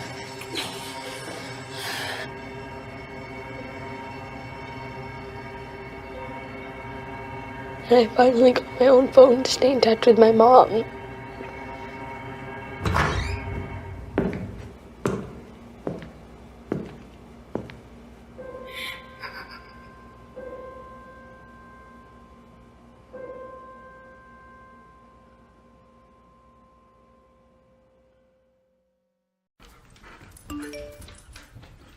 Trisha's having a sleepover tonight. Can I go? I wonder about Lucy's friends. What should I say? I know you're only 10, but one of these days a friend will offer you a drink. And alcohol at your age can lead to so many things. None of them good. So can I go to the sleepover? Lucy, I want you to promise me I something. finished my homework. Bigger promise. If there's any drinking, I want you to say, "No thanks, not my thing." Mom. I promise you. Your real friends won't care. Deal? Sure. Really? I promise, Mom. They really do hear you. Did you pack your toothbrush? For tips on how to start the talk, visit underagedrinking.samhsa.gov. A public service message from the Substance Abuse and Mental Health Services Administration.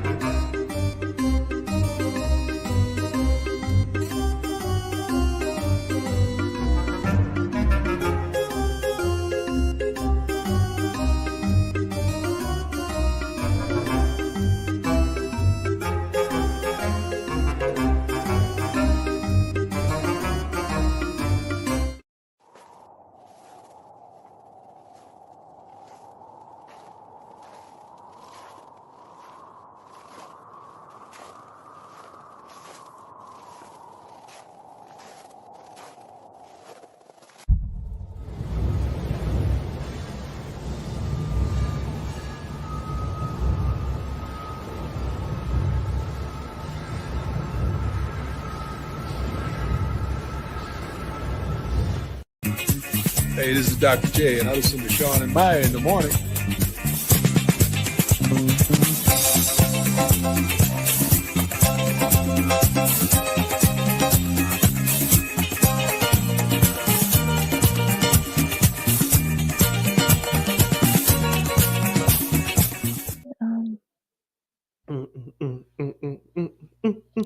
Welcome back to the hashtag Friday Fun edition of Second City Sports. You're locked in, loaded, and we're live in living color right here on Sports Zone Chicago. I'm Sid, that's LaKeena. You can follow yours truly on the Twitter, X, and the IG at SidKid80. Once again, it's SidKid80. That's SIDKID80. That's SIDKID80. You follow McGee McGee on the Twitter, X and again, IG. This is our last break of the show for today and for the week. So if you have any questions or comments for us in our sports potpourri, you can hit us up at Sports Zone Chicago's Facebook page or Sports Zone Chicago on YouTube. Type in those questions or comments in the comment section. LaKeena will get the up on the screen for you. All right, Sid. Let's do the men's national championship game recap to get that out the way. Of course, Florida beat Houston to win their third national championship game, 65-63, after a great defensive stop. Houston was going for the win there, and Florida were actually down by as much as 12 at one point. So, but hey, look, they came back. Thanks to Walter Clayton Jr. He ended up being the most outstanding player. He had 11 points and made a couple of big defensive stops. Layton had 7 assists. Well, Richard, who you probably could have made a case for doing for MLP, because remember it was his score. He scored 14 of Florida's 28 points in that first half. He kept them in it. Alex Condon, I know I had him as for my MLP, but he actually made a great defensive stop late in that game. A losing effort there for Houston, unfortunately. LJ Cryer had 9 points and didn't really get anything else going there from that side of the ball for Houston. And incidentally, though, Sid, whenever Houston held their opponent under 70 points, they were 33-0.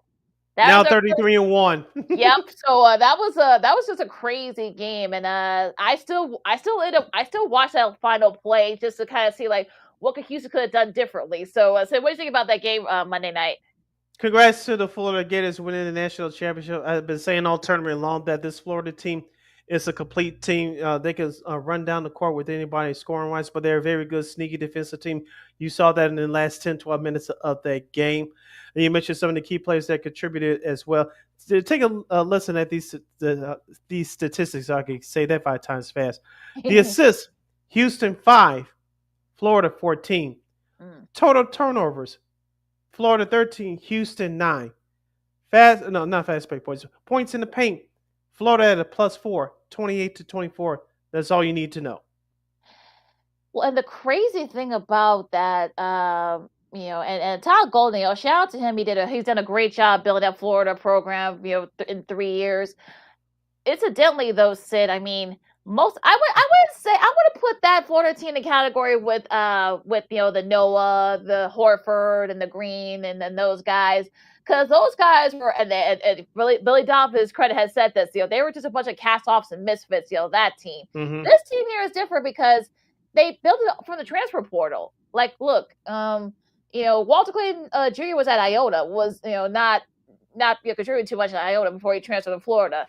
Will Richard was somewhere else before he, of course, transferred to Florida, and of course, they now have a national championship. Condon was a very sought after from Australia, but again, he was a 5-star recruit. None of those guys were 5-star recruits. Elijah Martin, who made a couple of big defensive stops, I mean, he wasn't a 5-star guy either. So I think Todd Golden, gave you the formula for Florida, which I don't think this might not be his first championship there. I think he's showing you that, especially the way the transfer portal is, NIL, it's Florida, that won't be an issue.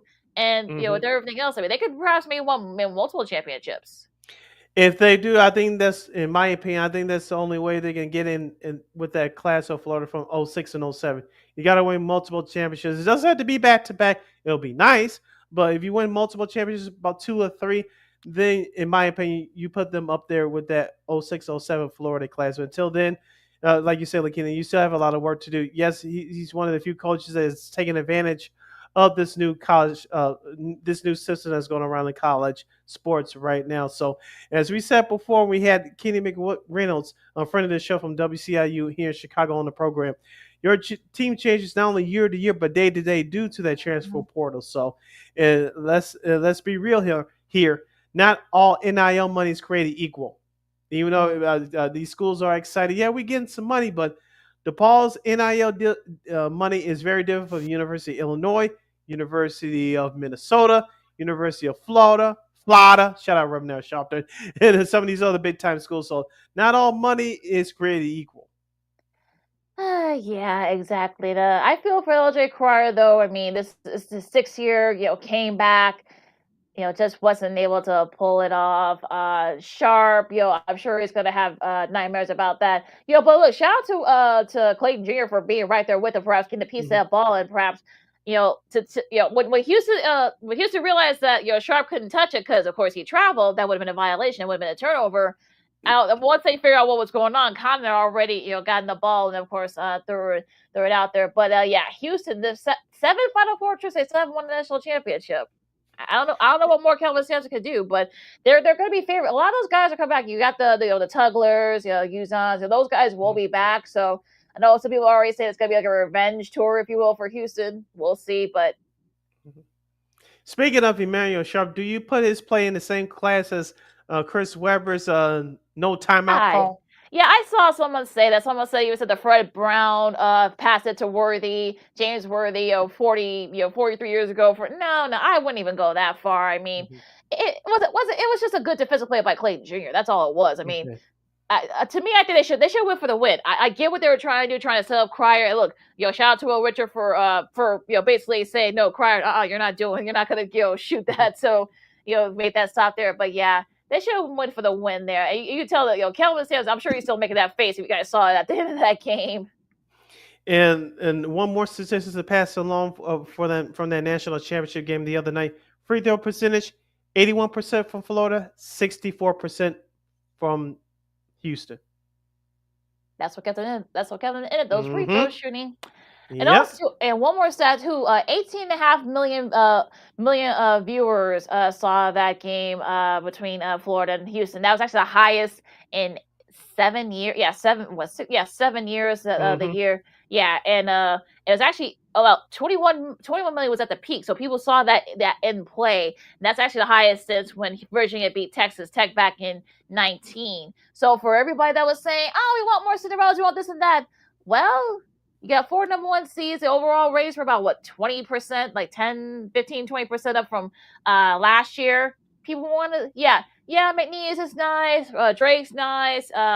Your new, not New Mexico, but Grand Canyon. That's nice, but people want to see the best teams during the Final Four and National Championship game. Just saying.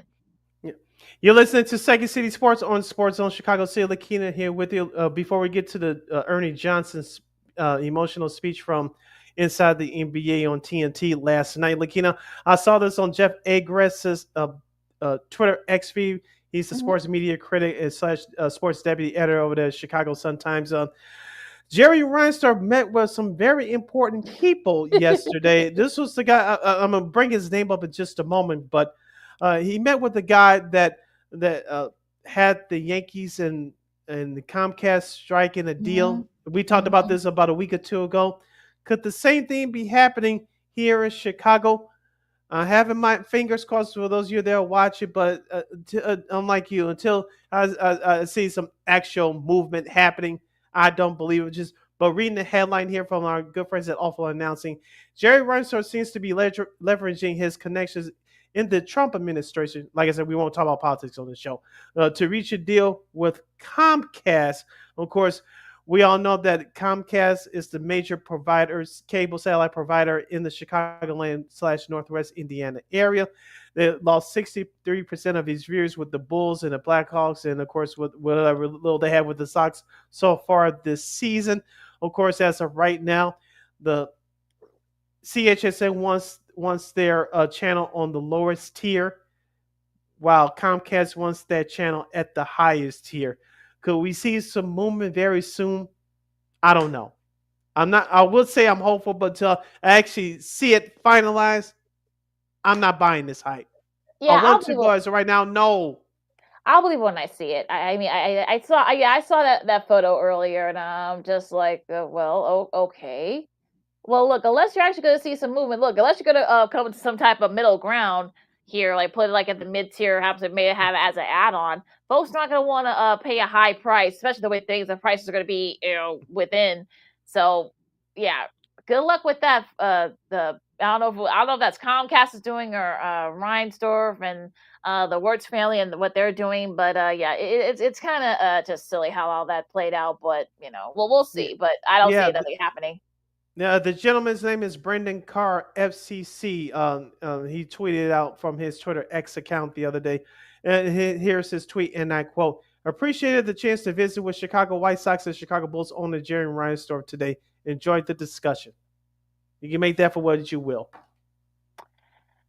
All right, listen, Second City Sports. I got nothing to add. Like I said, I'll believe it when I see it. That's really, like I said, I'll probably be repeating myself here. So, This is Second City Sports on Sports with LaKeena, McGee, Sidney Brown with you. Now, we didn't get a chance to talk about this on Monday, Sid, but the new basketball Hall of Fame class, Naismith class, was announced over the weekend on the Final Four weekend. Among some of the new members of this year's Hall of Fame, of course, you got Carmelo Anthony, no shocker. Dwight Howard, again, no shocker. Billy Donovan, again, not a big surprise.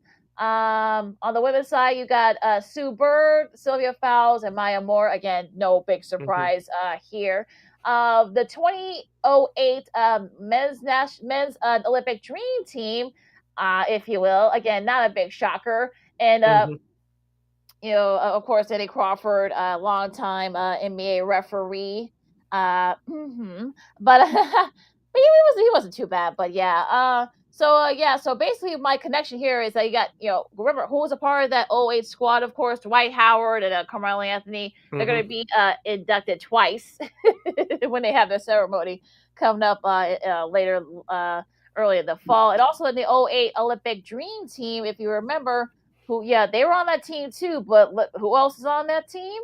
Darren Williams, Michael Redd, and Tayshaun Prince. And of course, that's right. LeBron and CP3 will be inducted before they retire. So, go figure with that one. Of course, Coach K also is already in the Hall of Fame as well. Of course, as a coach, Kobe, of course, may he rest in peace. D Wade and Bosh are also there as well. So they're going to be inducted for the second time. So what do you think about this new class? Even though it's not a superstar class, all those names that you just read off, they're well more than deserved to be in the Basketball Hall of Fame. And congratulations to all those that were elected. But I heard someone say the other day that Carmelo Anthony wasn't a Hall of Famer because he didn't win any championships. So it's like, everybody's not going to win an NBA championship. And this person was talking about Carmelo's career with the Knicks. It got out to a nice start, but that those teams were bad towards the end of his reign with the Knicks. But I said this to myself. Carmelo Anthony was one of the best scorers in his generation. We all said that it was a different Melo than Olympic Melo. I think he has 2 gold medals, if I'm not mistaken. 2 gold medals and a bronze medal. So that's 3 Olympic medals altogether. Remember, folks, it's not the NBA Hall of Fame. It's the Basketball Hall of Fame. He won a national championship with Syracuse in 2003 when he was a freshman. He's won 3 Olympic medals, including 2 golds. And he revitalized 2 franchises. Remember, Denver was in hell when they selected him. And he took his team to the playoffs his first year. Yep. And he went to the playoffs, I believe, every year in his career with Denver until he got traded in the middle of the 2011 season to the New York Knicks. But like I said, his Knicks career didn't end on a happy note, but still, he put up great numbers. He was one of the best scorers in this era. He was the lighter version of James Worthy, in my opinion. He had more weight on him than James Worthy ever did, but he was a lethal scorer, especially in the post. He could pull up with the jumper. He was decent at the 3-point shooting game, but he was a prolific scorer, which made his teams better. And I dispute the way his Knicks career ended.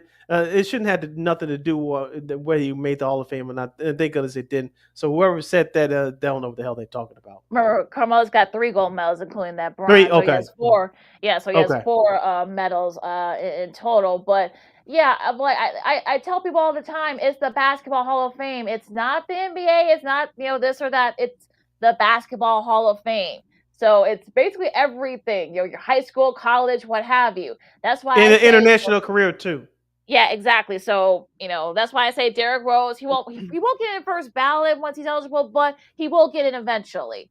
Christian Laettner's already in the Hall of Fame as part of the Dream Team.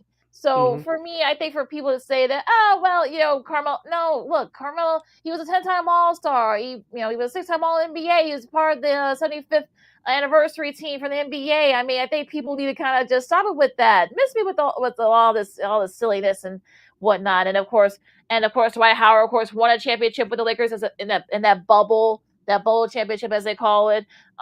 Look, he should have been part of the 75 anniversary NBA All-NBA team. That's a whole different conversation.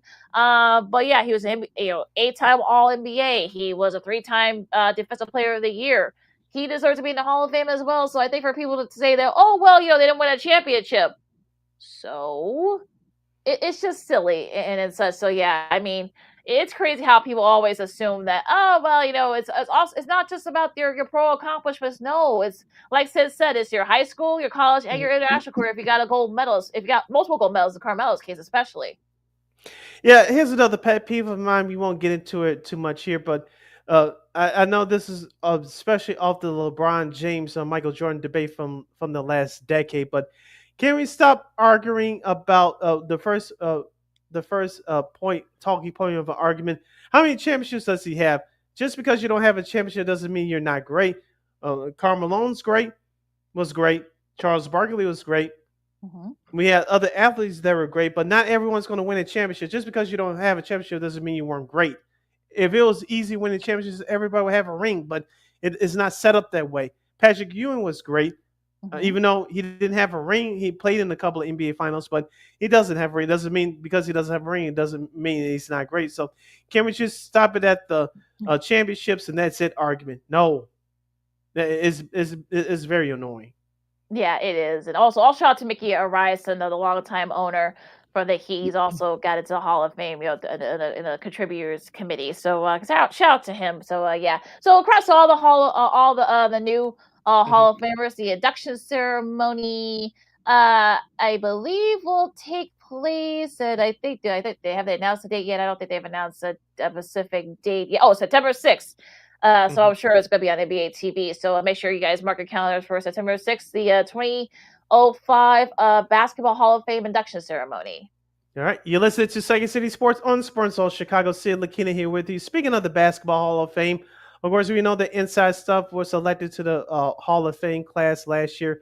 This program sure will be inducted to the Basketball Hall of Fame at some point inside the NBA. Their regular season finale was last night following the Minnesota-Memphis game. Ernie Johnson, they were broadcasted from the TNT campus, Turner campus in Atlanta, Georgia. Ernie Johnson, I saw this on social media.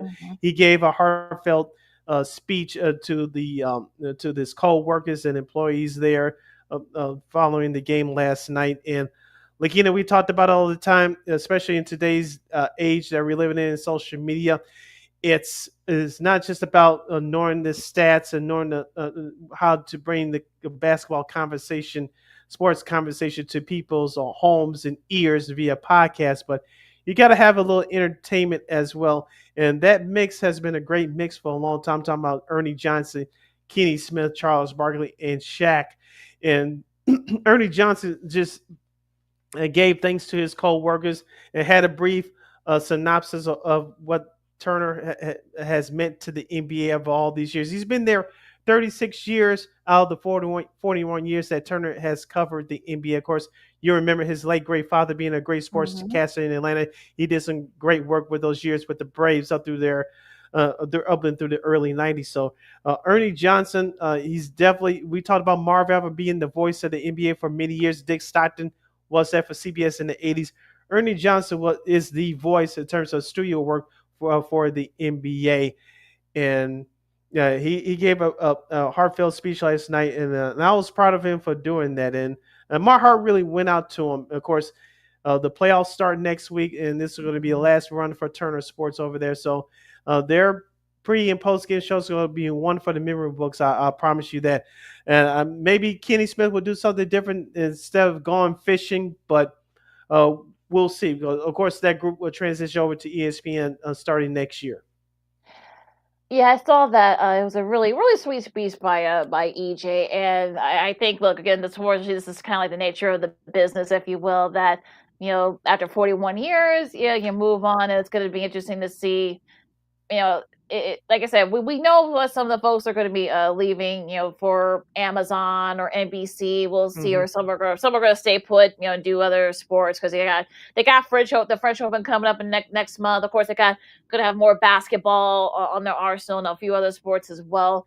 So we know Ian Eagle's going to be the number one guy over at Amazon for their NBA coverage. So I kind of feel like this is definitely going to be the end of an era because you grew, especially if you've had cable, you grew up on the NBA on TNT and all the great moments and such. It's kind of going to be hard, especially because inside the NBA, they kind of went to a whole nother level. But yeah, it's definitely it's gonna be tough. But yeah, let's savor these last like week and a half, 2 or 3 weeks. Well, actually, we got about a month because they're gonna do the Western Conference Finals. So I'm interested to see how they're gonna sort of go off to the sunset, if you will. Yeah, just very quickly, I was thinking about a lot of these names that worked for the NBA on TNT over the years as Ernie Johnson was giving out his speech last night. I remember when he first started on TNT, he said he got hired when TNT channel was created in July of 1989. Of course, that was TNT's first year on the air, the 89-90 season. I remember when he debuted with those Sally Jesse Raphael glasses. But here's some of the names that some of you younger folks may not know about, but Google them. The late Craig Sager out of here from Chicago. He did some studio work as well during those first couple of years with Ernie Johnson. Nicole Watson. Yeah. Charlie Neal. The late Brian Burwell. Hannah Storm. Fred Hickman. Nick Charles. Tim Brando. Reggie Theus. Yes. Shirley Miller. Yep. Peter Vesey, when he was bouncing around between NBC and TNT in the mid to late 90s, with especially with the NBA draft. The late great Dick Versace. Jim Durham. And a whole lot of others. I can go on and on. Of course, Kevin Harlan got his national start with the NBA on TNT when he was doing Minnesota Timberwolves games in the 90s. Quinn Buckner. Coach Fuller, Reggie Theus. Gus Johnson during those early years. People forgot he was doing Minnesota Timberwolves games on part-time back in the day before he got the Knicks job. He was subbing on TNT from time to time. Of course, Dick Stockton and Hubie Brown being reunited in the early 2000s after they worked on CBS in the late 80s.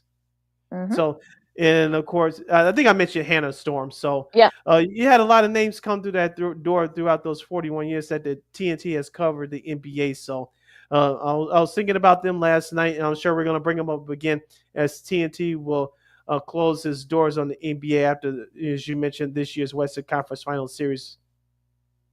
Yeah, I was thinking somebody actually posted a picture of Fred Hickman and Nick Charles, and I thought about them because again we talked about it because we saluted the CNN Sports Night for Old School TV Monday a while back, and I kind of think like if that had still been around, that would be a good alternative for what Sports Center, because to me, I think they definitely challenge sports in a lot of ways. Them and Van Earl Wright as well. It's definitely like they're kind of all connected with that TNT because they were kind of doing cross promotions back then. So I was thinking about those guys, and recipes to both those men, because I think they kind of helped or was a part of that made TNT great, especially in those early days. Yeah, remember they were Sports Center before Sports Center became popular. And they didn't need no debate. They just gave you the highlights. They gave you a little bit of personality as well, but they gave you the highlights. They were very straightforward. They were actually very funny, and they made fun of themselves. So that made it all worthwhile, I feel like. So yeah, so they're gonna that coverage is gonna be missed all around. So let's enjoy that coverage while we still have it. Yes, and one more point I wanted to make about Ernie Johnson's speech from last night. He said when he got hired in 1989, I'm just paraphrasing here, Ted Turner told him, like, you're not working for those other, at that time, 3 major networks of ABC, NBC, and CBS. You had to prove yourself. And I took that attitude with me every night, thinking that we had to prove ourselves as a crew and as a personality myself. We had to prove ourselves. Well, you did more than that. You did a hell of a job, and us as fans appreciate you for it. Yeah. So, oh yeah, definitely. And I think he when Ted Turner, he's living it up in his ranch out in the Dakotas right now, enjoying his retirement. But I think he definitely told the folks there to kind of just show your personality, be you, and I think that's basically what he said. So that was really that definitely helped TNT and epitomize their coverage that for that wait for all those years. So congrats to all those folks, and look, let's hopefully they can. I'm sure they're gonna make these last few weeks of coverage and going to the playoffs the best coverage.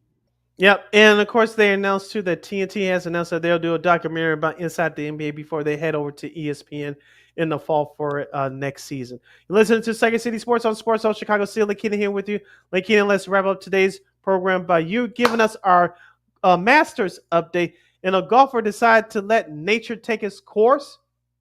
Well, What's going on here? Well, I'll get to the on the course stuff in a second. Of course, the TV coverage is about to start right now. I've been watching some of the coverage on my laptop here, so and on the TV because it's about to start. But yeah, Justin Rose is still your clubhouse leader. He shot 71, 1 under. He's at 8 under right now. Rory is right there. Rory McIlroy is right there behind him. He's in the last hole, so we'll see if he can get perhaps maybe get within a shot. Bryce DeChambeau actually dropped a shot at 16, so we'll see how he does. You're going to 17. Canada's got Corey Connors. And also Scotty Scheffler just birdied 6, so we'll see. He's probably gonna try to make a trip for back-to-back green jackets. Victor Hovland is right there as well. Also Shane Lowry. Nice little international board here. Of course, Hideki Matsuyama, who won in 2021. Tommy Fleetwood, he's looking for his first. Some interesting names here. Got Colin Morikawa is right there at -1 as well. Matt Fitzpatrick, of course, he won a few years ago. So the Jordan Spieth, they're both at even par. Fred Couples, the ageless Fred Couples, of course, who he won back in '92. He's right there at the cut line at tied for 42nd. Some of the names that will probably be missing the cut because the cut line's at +1. John Rahm, former winner John Rahm, Zach Johnson, Phil Mickelson, Dustin Johnson, Adam Scott, Sergio, among others. So yeah, it's gonna be it should be an interesting leaderboard, but I think it should be a fun. Weather won't be an issue. The wind will be, I know it's windy there now, but the wind will die down over the weekend. So it should be interesting to see how these last these last 2 rounds shape up. My guy Tiger Woods obviously is not there because of a torn ACL, but I may check up on it, even though I'll be down there in Sox Park all weekend. But do you think Justin Rose will hang on here? Because usually during the last few years, whoever's a leader going into Saturday usually loses the lead. But I know Scotty Scheffler the pressure's on him going back to back. But maybe DeChambeau or Connors may sneak up there in the top 2 come Sunday morning. Mhm. Maybe it's just me. I don't know. But do you see what are names you should watch out for that you think they could grab the lead going to final play on Sunday? Yeah, I think Connors. I think he's itching. He's been like in the top 15, top 20 in the Masters. He loves playing the course. He's from Canada. I'll say Connors right now.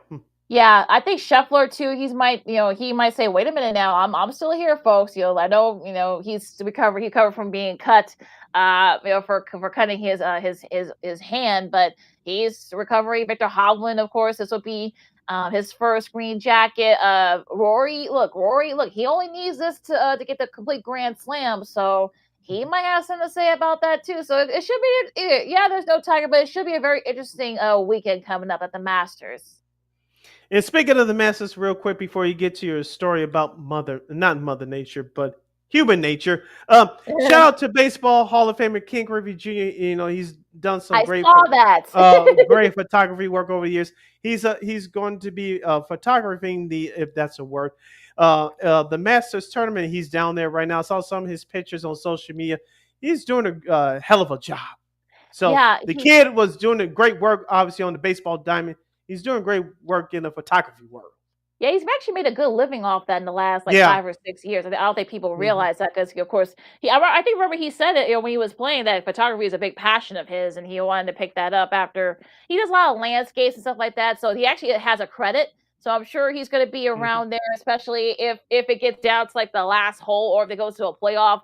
Maybe he can capture a great moment if someone hits a shot, perhaps to win it. So that'd be pretty interesting too. Like, look, you got a Hall of Fame baseball player kind of like you'll capture your moments. So that'd be pretty cool. So I hope he gets a chance to capture those types of moments too. But he's doing a great job. I see some of his pictures; they look fantastic. And of course, so the White Sox will honor him later this year with a bobblehead, even though he played for the Southsiders for 2 months, but back in 08. But it'll be a nice bobblehead with him with the photography, with the camera. Just saying. And in the backwards hat, you gotta give him the backwards hat too. Oh yeah, backwards of hat course. In the camera. Oh yeah, and then plus, of course, he's gonna, you gotta have, of course. I'm about to say that I'm sure there might be people going to the park. They might go to the park to catch the kids. So we'll see. Now, there was actually one golfer. Now again, Jose Luis Ballester, who is an amateur, a 21-year-old amateur. decided to let nature take its course, if you will. He actually went to, gosh, this is. I'll get to my connection in a second, but yeah, he was in like the 12th hole and decided to pee outside, which is a no at the Masters. Mm-hmm. No. So yeah, they haven't really said how they're going to discipline him. He's going to miss the cut anyway. He's like tied for like 80th or something like that. So he's going to miss the cut anyway. But I was actually teasing one for the show. Yeah, well, Sid hasn't been yet because he came on at the time Sid was on jury duty. But my buddy Nick King, who does a great work over at ABC 7 affiliate up in Phoenix, to the side Phoenix, he actually did an interview with him about a week before because he got an invite to the Masters to play at the Masters as an amateur.